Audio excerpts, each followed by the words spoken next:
ഞാനൊരു ചെറിയ കഥ നിങ്ങളോട് പറയാം. ഞാനൊരിക്കൽ ഒരു 30 ദിവസത്തെ ലീവിന് നാട്ടിൽ പോയി.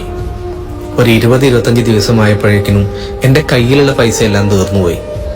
എന്ത് ചെയ്യണമെന്നറിയാതെ സങ്കടപ്പെട്ടിരിക്കുമ്പോഴാണ് ഭാര്യ ഒരു കയ്യിൽ കുമ്പിള് കുത്തിയിട്ട് കുറച്ച് ചുളിഞ്ഞ നോട്ടുകളും കുറച്ചധികം കോയിനും എടുത്ത് എൻ്റെ കയ്യിൽ വെച്ച് തന്നത്. ഞാനും മക്കളും കൂടി അത് എണ്ണി തിട്ടപ്പെടുത്തിയപ്പോൾ 850 രൂപ ഏകദേശമുണ്ട്. ഞാൻ അവളുടെ കൈകൾ രണ്ടും ചേർത്ത് പിടിച്ച് അവളുടെ മുഖത്തേക്കൊന്ന് നോക്കി.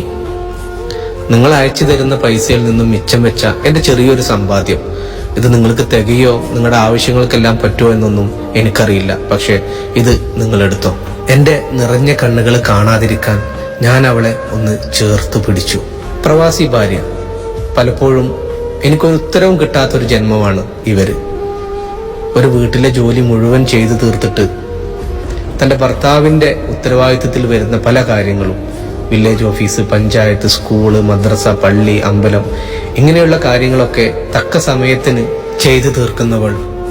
ഇതും പോരാ, കുടുംബ വീടുകളിലും സുഹൃത്തുക്കളുടെ വീടുകളിലും ഒക്കെ ഉണ്ടാകുന്ന സൽക്കാരങ്ങള്, വിരുന്നുകള്, കല്യാണങ്ങള്, ഇതിനെല്ലാം ഓടിയെത്തണം. നമ്മുടെ സാന്നിധ്യം എത്തേണ്ടുന്ന അങ്ങനെ പലയിടങ്ങളിലും. എന്നിട്ടും സമൂഹത്തിൽ അവൾക്ക് പേര് താന്തോന്നി, അഹങ്കാരി, തന്നിഷ്ടക്കാരി, ഇങ്ങനെയൊക്കെ. തൻ്റെ സങ്കടങ്ങളെല്ലാം ഉള്ളിലൊതുക്കി മറ്റുള്ളവൻ്റെ സന്തോഷത്തിലും സൽക്കാരങ്ങളിലും ഒരു മടിയും കൂടാതെ പങ്കെടുക്കുന്നവൾ.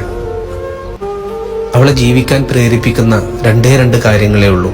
ഒന്ന്, തൻ്റെ ഭർത്താവിൻ്റെ സന്തോഷവും, പിന്നെ പടച്ച റബ്ബിൻ്റെ കാവലുണ്ട് എന്ന തോന്നലും.